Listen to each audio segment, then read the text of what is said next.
Hey, I'm JR Lay, and I'd like to welcome you back to the Level Up Business Podcast. In today's episode, I sit down with Matt Curry. Matt is a seasoned entrepreneur turned business coach who brings decades of leadership insight from running a successful family business himself to now guiding growth-minded teams and entrepreneurs across industries.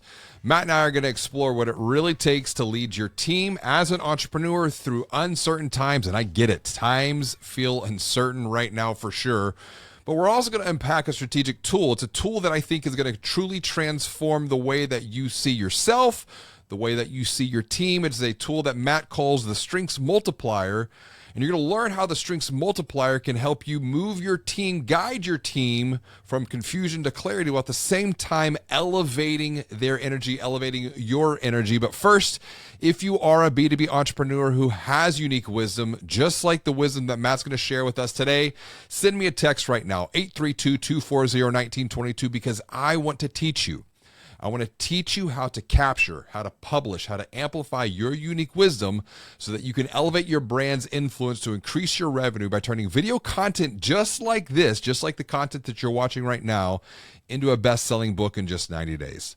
Now let's get into today's conversation with Matt. Man, I'm so happy to share time with you today because you and I get to share a lot of time together every week in our mastermind and Elevated, but this is, I want to unpack some things maybe that you and I haven't even covered before.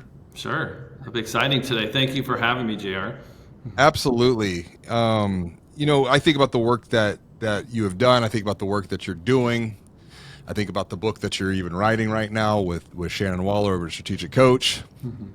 Before we uncover some of these subjects, let's start off on a positive note. What is good in your world right now? Personally and professionally, it's your pick to get started.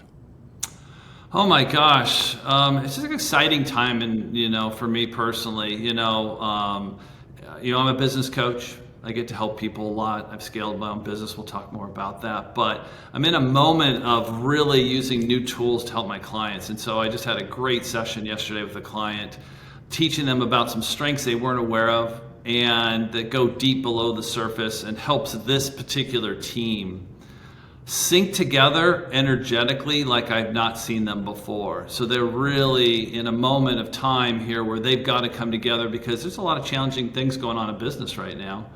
And it's just a fascinating time. So, so long story short is I'm just loving trying things that I know will work, but seeing them work even better than I thought. I'm excited for that. I want to roll the clock back. Because you mentioned you're a business coach and you get a lot of energy helping entrepreneurial teams, organizations continue to level up, continue to elevate. What sent you down this path yourself? Because you have a bit of an interesting journey. Yeah, I mean, I'm a family business guy background. I was third generation to own and operate a family business here outside of Portland, Oregon, or Salem, Oregon, technically. But fifth generation in the industry. So I grew up listening to my aunt, uncle, my grandparents, my parents, all talk business. And similar industries, agriculture. So we were a fresh produce distributor. So we had, blueberries, onions, potatoes, and things such as that. And, market them to your retailers, the Walmart, Sam's Club, Costco's of the world. And, we did a pretty good job, but anytime you're in a family business, there's a unique dynamic to it. And that unique dynamic was, just coming into the family business. We had a wonderful tradition of working outside the family business to come back in. But the biggest challenge for me was, and it took me a long time to work through it, was I worked with my father for 10 years, but 3.5 of those years he had terminal cancer. And my father was a Division I athlete, so he never thought that he was going to pass. And so he passed away on a Sunday, and I'm in charge on a Monday. And I was just a sales guy. I wasn't the CEO. And so that was a big part of my journey to really want to help entrepreneurs, because the pain that I went through without that transition was significant. And so that was definitely a big part of the journey as I rolled forward here, for sure. So that's one of the things I enjoy, helping teams. You're hitting close to home personally with this. I didn't grow up in an entrepreneurial home, but it was my in-laws. It was my father-in-law specifically. And he came to the U.S., lived the American dream, lived out of a pickup truck, ate flour and lard because he didn't have anything else, and built up a very respected business, and then got into commercial real estate investing, and similar situation. He thought he was going to live forever.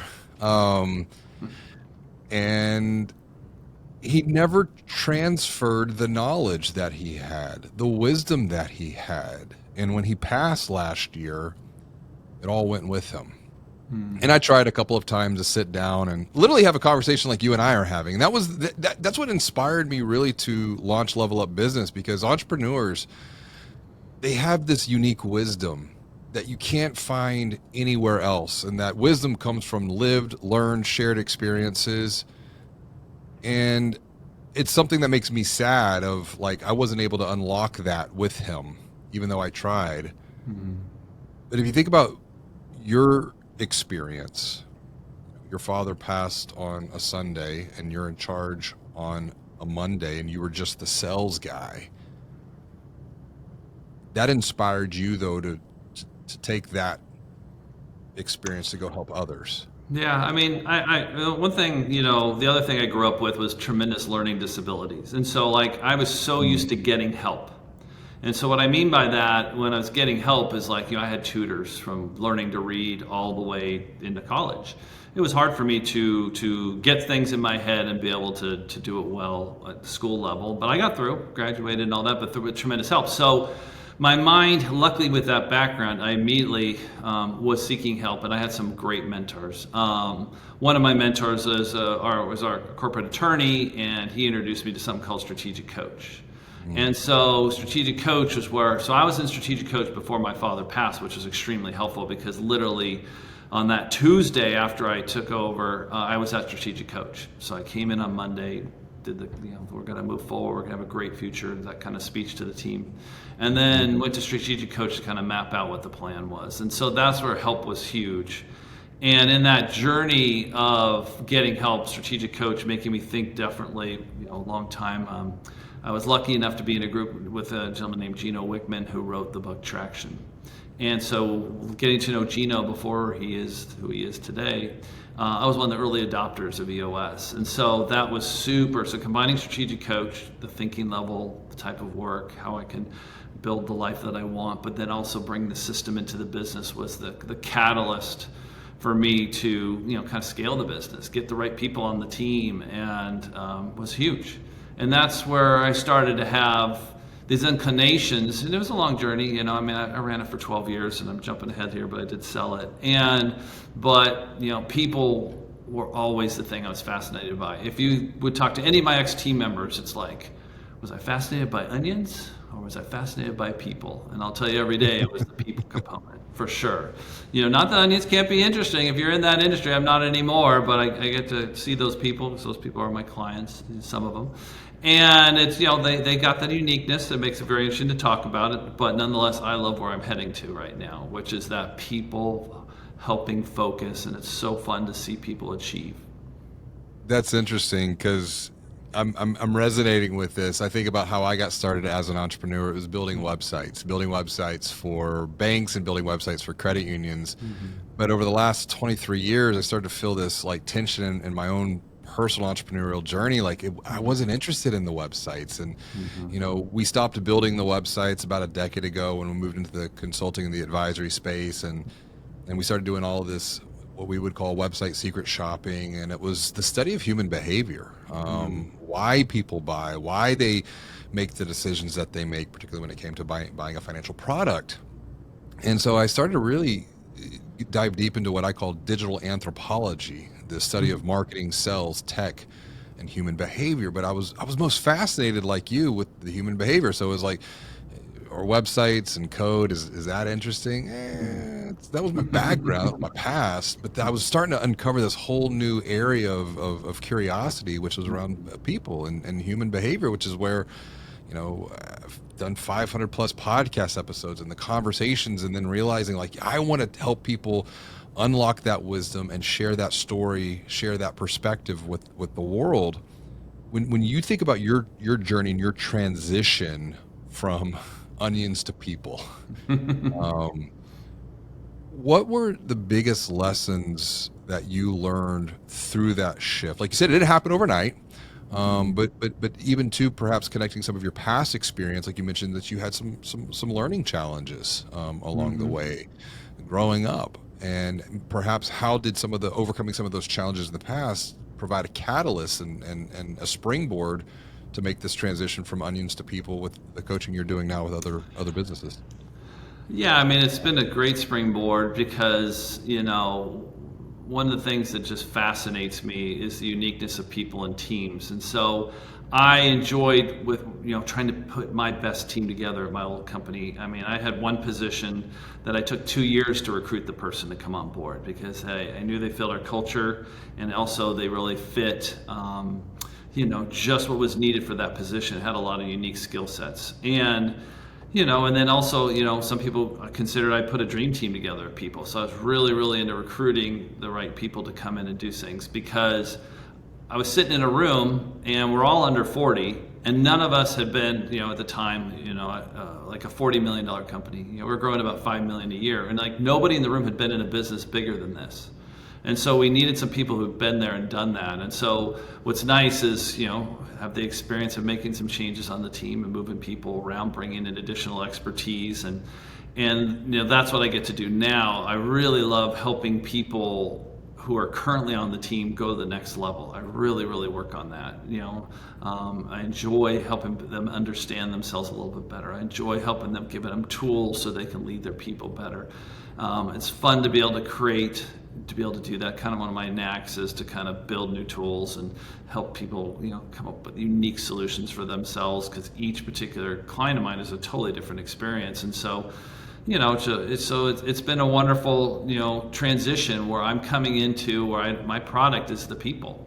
And I get to obsess with them all the time because one thing I like to do is I like to just play out scenarios in my head. I sort of can't turn it off. And so I'm always thinking about what I should be doing with a client or what we could do as a client, or I have ideas to share with them. And so, it's really fun to be a part of that team. But at the same time, I'm just the coach. I'm not in the team. So I get to help them be their best, but kind of that third party they can come to for help. So really, it's, I don't know if you can tell, but my energy comes out because doing that. Of Energy course. is a huge I mean, piece, I'm starting.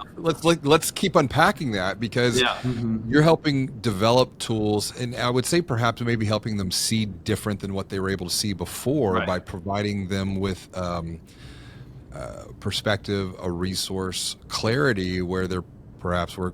Maybe there was some confusion, and that confusion created conflict, and that they were stuck in that constant state of conflict. So there's just this chaos. And as you Right. mentioned in your opening remarks, there's a lot of chaos going on in the world right now. And what are you seeing specifically? Some of these teams, these leaders struggle with right now that you're helping them navigate and provide a path forward, which is unique to each team's experience. Oh my gosh, I'm making decisions right now is probably the biggest thing because there's, certain people are wired that need more certainty to make the decision. And that's probably the thing that we have the least right now is any certainty on things. So I have clients affected by tariffs. How do you make decisions around that when you don't really know what the net effect is? Should I hire or not? I mean, there's a number of my clients who postponed hiring right now, even though they have a need for the seat because of just they're not uncertain with their business. Where's my next sale going to come from, or what's in development? Is my pipeline not as big as it should be? And I have some people who are thriving, but even in thriving right now, who happen to be in a segment that's doing strong, still are trying to, elevate people to help them become bigger and better, whether it be at the leadership team level or farther down especially. It's just a really interesting time. It was interesting to watch my clients be super confident after, recent elections, thinking things were going to be one way and it's now another way. And so it's just really interesting to watch on how they reflect on that. So I'm talking, mainly the reason I mentioned that is confidence. I'm really trying to help my teams be confident. Because they're missing that right now. They really need it. And so one thing I like to use to help them is, as tools to help them make decisions, but other things such as them understanding themselves a little bit, understanding their why a little bit, understanding how they make a decision. I mean, that's really important because teams really need to be on the same page to make these big decisions. The uncertainty, I mean, I get it. I see it. I feel it. My wife and I, we were just coming back from 10 days over in Italy, and we were talking about that. We were doing some reflection of the uncertainty, but it's even that period of uncertainty, we still got to keep moving. We still got to keep making decisions, taking action, making commitments with the best information that we have. How do you help ensure that a team's uncertainty isn't transferred over to you, because you're gaining a wide perspective across a lot of different organizations with a lot of different teams, and you're working with them, you're in the trenches, but how do you protect yourself? How do you protect your mind? How do you protect your energy so that because I mean, I think about, for example, the news and the media. I've been very mindful not to turn it on, start doom scrolling, because I know how quickly you can just cross the chasm and start going downhill into the gap very, very quickly. Yeah, I mean, one thing, I mean, I am a, current events junkie. And so, one of the things that I do is, for current events, what's going on in the news, I listen to a lot of podcasts. So I tend to listen to podcasts that are on the left, and then I listen to some podcasts that kind of lean to the right, not extreme, but just sort of, can I find centric, but not too far either one, to kind of give me some different perspectives of what people think, and that kind of helps me. And then, also, our mutual friend Daniel White, is is in our mastermind group, but like, I work with him. He's my personal one-on-one coach for the last 11 or 12 years. And he really helps me make sure that I don't take on the fears of my clients, so that I can be as clear as possible. Because ultimately, I'm human as the next person, and you pick up on those. And there's a lot of fear right now, and you can lose it. And so if I can be as clear as possible to help, I'm showing up my best self, it definitely tends to help them as we unpack things. Because there are ways to unpack issues that are fearful, but we can do it in a way that doesn't trigger people, because we understand their triggers, which is a tool that we use. So, yeah, that's kind of what I'm doing right now. It's an unusual time, actually. I'm having to use this stuff more than ever. Well, if you think about that idea of fear, I think there are 4 that I've identified over the years. Fear of the unknown, which I think is what a lot of people are fearing. Fear of change. Fear of failure, fear of success, perhaps even fear of judgment. What do other people think if I make the wrong choice and then I fail? And then this fear starts to get all interconnected at that point. Hey, it's JR, and I just want to take a minute to thank you for tuning in to learn, to grow, to level up from Matt and the unique wisdom he's sharing with all of us. If you are a B2B entrepreneur, I'm willing to bet that you have unique wisdom, that you have story, that you have authentic intelligence, just like what Matt is sharing with us today. Now, you can share that wisdom, you can share that story, you can share that authentic intelligence to elevate your brand's influence so that you can increase your revenue. But here's the thing. You might be letting self-limiting beliefs hold you back from even getting started sharing that unique wisdom. That's why I want you to text me. Text me, 832-240-1922, because I want to teach you. I want to teach you how to capture, how to publish, how to amplify your authentic intelligence by turning video content just like the one you're watching right now into a best-selling book in just 90 days. Now let's get back into the conversation with Matt. If you think of along your entrepreneurial journey, what have been the biggest fears or a moment in time, it might even be now, that you're having to just navigate just yourself? Because I think our own personal experiences become a path for others. It's like our burdens, our own burdens, become a blessing to help someone else who could be experiencing something similar to the same exact what we've experienced before in the past. Yeah, there's lots of fearful experiences. For agriculture, you got Mother Nature. So, that's something that people don't talk about, is like, in agriculture, you've got Mother Nature, markets, customers, all that stuff. But in today's world, it's just trying to keep clients to make clear decisions during right now. The key thing is, I just have them, like yesterday with a client, we just basically, all right, how are we going to win the next 6 months? We have no control over the first 6 months of this year, but what are we going to do? We're going to update our plan. And just like, okay, how are we going to win? Because I want us to be obsessing and feeling energetically connected to these goals. And I think that tends to break through the fears and some of the decisions as I could get buy-in from the team and they start raising excitement on trying to take control of their situation. Still requires, people on the team that can do their jobs well and be cohesive as a team, but nonetheless, it also helps them discover what they need to add to the team they may have not have needed before. And so, those are some of the things that we're working through right now, because I'm trying to help people have the confidence to make a call, because we can get into analysis paralysis easily. I like to use Kathy Kolbe's strategic coach, wherever you want to originate the 80% rule. And we say 80%, just call it out. 80%, we don't know anymore, but ultimately we need to make that decision. And it's funny how that's sticky, just saying the 80% of teams. It becomes a vocabulary thing.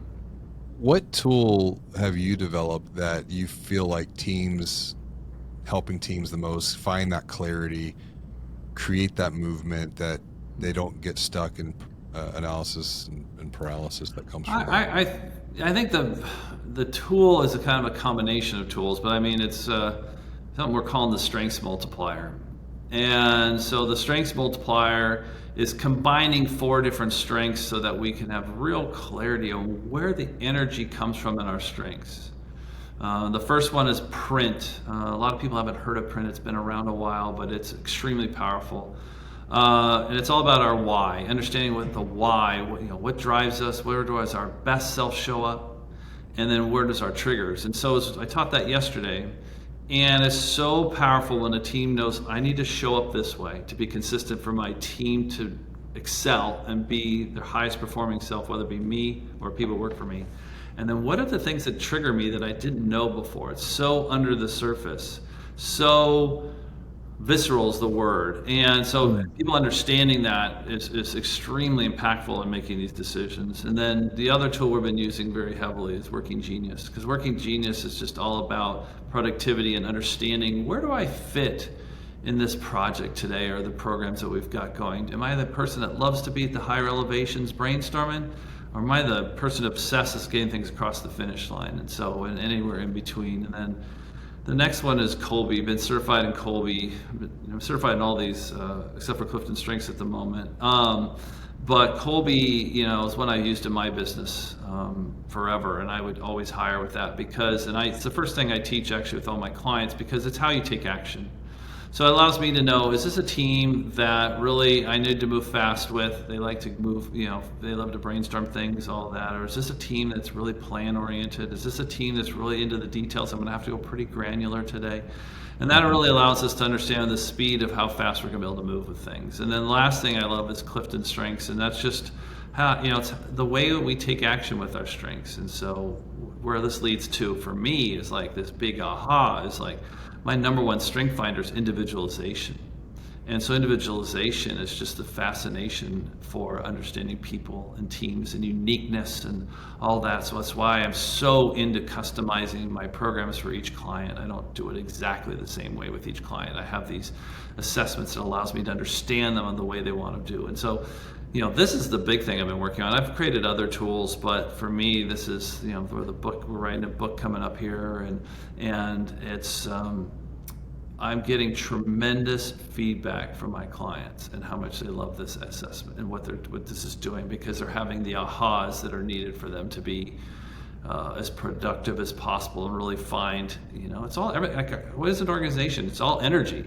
So are we going to spend our time in the things that engage us, where we show up with our best self? Or are we going to be triggered or drained by the things that are not? And so we tend to, hold on to everything, thinking this is a part of our job. And I want to change our thinking on how we organize our people and organize them more by strengths than by position.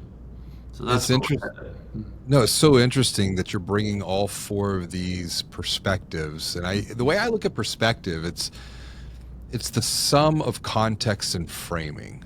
And, I'm a 3294 in Kolbe. I'm initiating quick start. Audrey, our operations lead here, she's certified Kolbe as well. And that's been massive. to understand just our team, and then also how we're working with other entrepreneurial teams. We've done Working Genius as well, which has been super insightful. I want to come back to print. That's something that we've not done, but I thought was very fascinating. It's the motivation, the purpose, the why. What is that for you as an entrepreneur? Because you mentioned with Clifton, it's individualization. I want to come back to the purpose and the why, because that's something I'm also very interested in as well. It's why are you doing what you're doing? So my why in print is an 8-3, and what that means is to be strong and self-reliant and succeed and achieve. And so it's very action-oriented strengths. So the pros and cons of being an 8-3 is that I can be very much work by myself type of person. Not that I don't love being on teams, because I'm trying to be that self-reliant. I'm trying to be the one who brings the necessary, strength to the situation. And then ultimately, I, succeed and achieve is, want to be a successful person, help people and all that.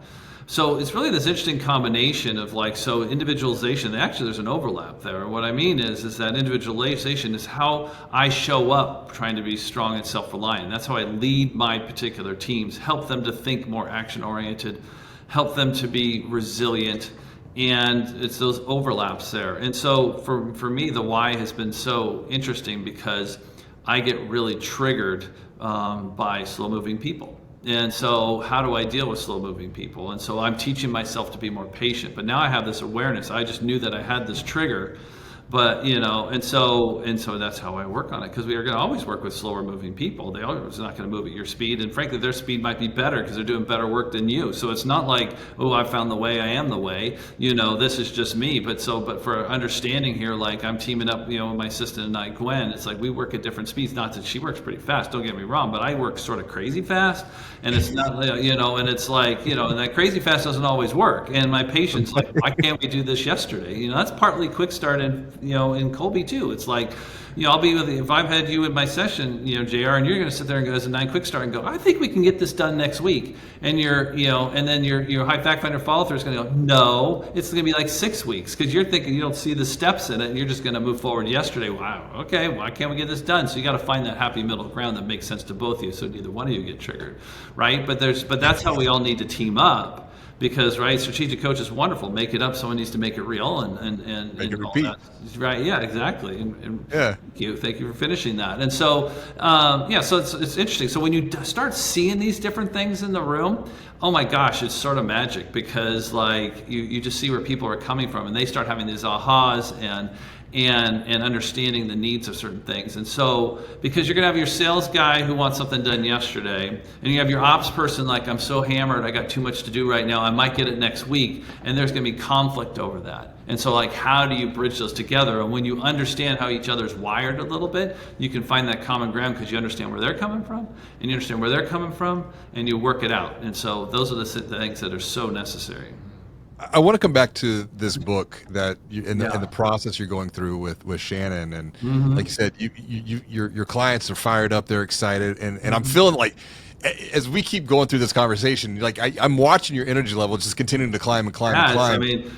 Right, and I'm aware of it because I know where this is coming from. So sorry to interrupt you, but that's really what it is. It's like this is like, where I went from onions. Where was my energy at the beginning of this when I talked about onions? And I was pretty good at selling frickin' onions. Don't get me wrong. I was known for that.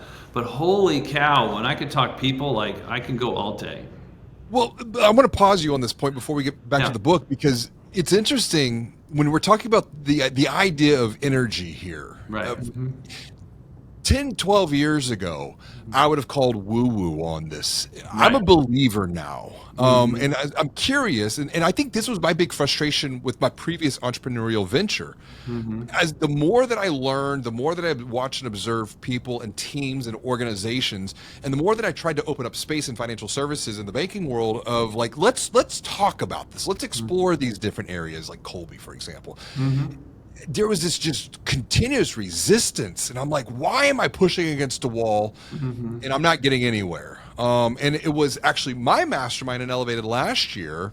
And Daniel was part of this too. Daniel was calling me on my BS. He was like, dude, he goes, you're talking about your old past. It was kind of like me talking about onions, my old business, which it was a great business. And I had invested 23 years of my life in that. I wrote 2 best-selling books and top 5% global podcasts. But it was no longer energizing. It was no longer motivating. It was draining. How do teams, the teams you're working with, when you're broaching some of these subjects that might feel foreign at first, how do you help them navigate that perhaps initial resistance when you're talking For about sure, the key thing is you need some advocate on the team typically. So like you were trying to work, maybe broad banks, and the bank would probably be one of the hardest places to get started because of how high fact finder most of those organizations are. They're going to, it needs to be prove it to me first type of thing in general, not to isolate just fact finder as other components. No, we can quantify that. I mean, we have data. Exactly. But for my teams, like most, currently, most of my teams don't hire me because of this. This is sort of like what I'm bringing into the fray now. So they're coming in for help me to get their arms around their business, go to the next level, scale the way I had the opportunity to do that. So I teach at the beginning because if I could get them into Kolbe first, the reason I do Kolbe, and maybe Working Genius would be another good one to get started with because it's an easier concept to understand. But if they could start seeing where the magic isn't what they have in the aha in themselves. The magic is when they see what's on paper in the other people and it makes sense. And so for me, it's like, oh my gosh, you are so that way. And the person might not see it yet in themselves. So it's kind of that building block. And so it's like, yeah, you could brainstorm all day, or no, you always start with a plan and you always get, and whenever I interrupt you, you always get mad at me and all those things. And you can start explaining these different things and it's like, where is this coming from, and understanding it. And so that's where it starts to build, and then kind of the buy-in. Now, I do think things will change when we do get our book out, and then people are going to come more for the strengths piece, not more for it, but it'll be an additional part because it's going to be so unique. And so that I think they'll be like coming forward to learn about themselves and their strengths. And so I think that's where it's evolving to for sure. Well, let's briefly touch on the book as we start to wrap up, because I know you're early on in this journey. Have you ever written a book before? I have not. Thank God I have a co-author who has. So I'm. This is your first, and I'm very interested in this because I mean that's the whole purpose of Level Up Business, is to help other entrepreneurs. We're taking a different approach. We're writing books, but with video content, because there's so much intimidation and I hear it like, I'm not smart enough. I'm like, dude, you've been doing what you're doing for like 20 years. Like, don't tell me you don't have wisdom. Even a decade. Of being an entrepreneur. So it's a bit of a perspective. The world doesn't need another book. I'm like, yes, but it's your uniqueness. And no one else. The world definitely needs another book, in my opinion. And the other thing, the great thing about your process is there's a different strengths. Like I could talk out a book better than I can write a book. And what I mean, I'll say I can write, but I'm saying I can talk it out so much more powerfully first than I can anything else. And so if you're doing the interview process, like when I was documenting my processes back in my old company, the company that we used had me video record myself, all of them. And so it was so much better because I can talk through them. That's just my style, and so I love what you're doing with your book process. How much is a quick start, initiating quick start, and I don't have the answer on this. I'm being curious now. Play into being able to speak and articulate and just kind of like make stuff up, quote unquote, on the fly. It's a significant piece to it because you're willing to. I mean, your natural style is to speak. If you're a fact finder, your natural style is to write. If you're an initiating implementer, your natural style is going to be to show, something physical. Long story short, kind of something built. And so quick starts are kind of do. I would say the one that would lean into this, not that others can't, because I don't ever like to limit people. I'm always saying, hey, this is what you're all of these things, but this is the ones that bubble up the most. because this is never a limiting experience. However, quick starts do thrive in this because they're just natural verbal communicators. The other thing is that quick starts don't mind being wrong. So they might verbalize something, it's going to be wrong, go back and fix it. They're okay. So they're just going to free flow. And so if you get 2 quick starts in the room, so like if I get a team of quick starts, oh my gosh, the ideas just bubble up. None of them are terrible. They believe in all of them, and like, yeah, heck, we don't need a plan for this sucker. We can just get it done tomorrow, type of thing. And so it's just, Right. So it'd be ideal for you for your kind of client for verbalizing a book for sure. I mean, Well, because they get energy out of it. I could, if I had a team and I just left the room and let them just BS all day about the business, of course I wouldn't leave them. But you know what I mean. I mean, they just have tremendous amount of energy to go. Now I need to get some people in the room that can make that thing real, and that's where I show them. I have an accounting team right now, believe it or not, that is that way, and I got to show them, like, hey guys, we're sort of missing somebody in the room who's good at planning, and somebody's diving into the details here. We're sort of missing this right now, that kind of thing.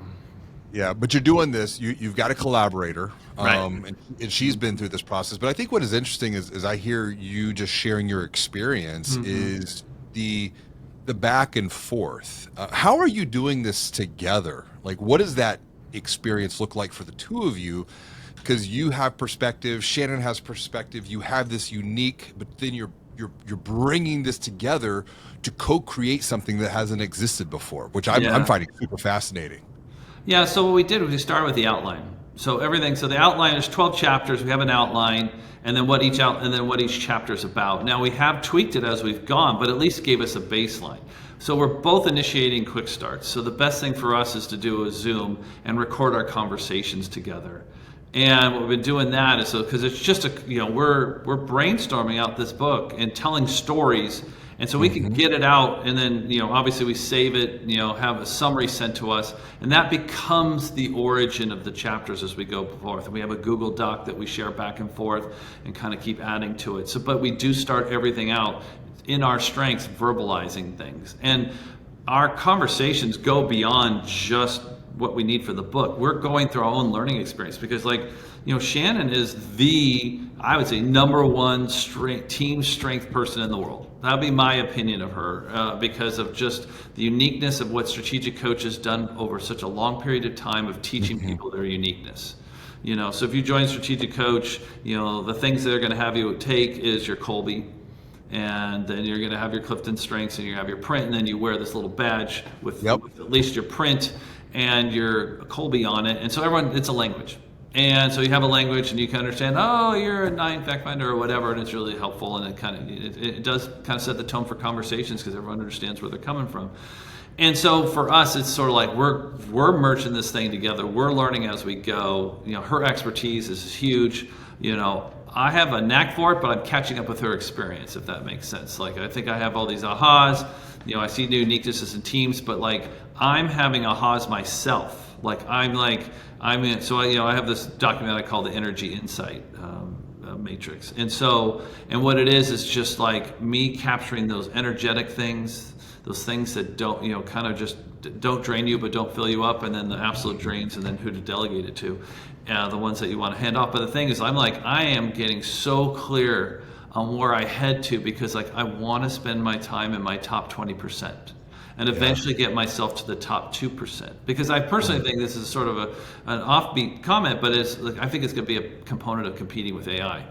And so I think AI is going to be a wonderful tool, and we don't know where it's all going to go, and we all use it to help us in different ways, even create graphics is kind of interesting. And so, but my point to that is I think all of us need to elevate to where our energy is at its highest in order to optimize, because I think we're all going to work differently going forward somehow. Yeah, I want to wrap up with this final thought from you because you've mentioned uniqueness. I've mentioned uniqueness, unique wisdom, which unique wisdom is your unique perspective that comes from your lived, learned, shared experience, which is multiplied by your unique methods. So the visualization of these models, frameworks, etc., the tools essentially that you're bringing here. Why uniqueness? You were touching on this, but I want to unpack. I want to go deeper. Why uniqueness? Why now? Because of artificial intelligence. In fact, if I think about the last 31 years, 1994, internet reached the mass consciousness of humanity. 2022, ChatGPT goes from 0 to 100 million users in 60 days. It's really like the true exponentiality here. I'm more interested, though, in authentic intelligence. I'm not saying artificial intelligence is nothing wrong. It is changing, but you're looking at this from energy. I'm looking at this from the authenticity of the uniqueness of the individual, the team, the org. Why uniqueness and why now?